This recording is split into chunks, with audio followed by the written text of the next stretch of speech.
Hello everyone! In this video, I'll guide you through fixing Roblox crashing or completely shutting down without any error message or warning right after a new update. When the client instantly vanishes during gameplay, a corrupted update file or overlay conflict is usually the culprit.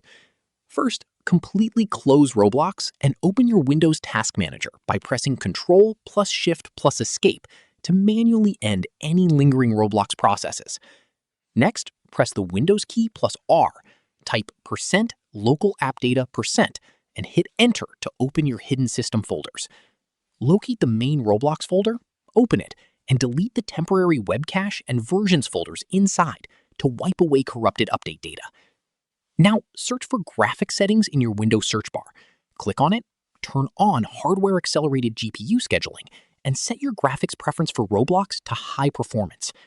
Finally, if you use background apps with active in-game overlays like MSI Afterburner, Riva Tuner, Discord, or the VR Oculus app, turn them off entirely before launching your game, as Roblox's anti-cheat instantly closes the window when it detects them.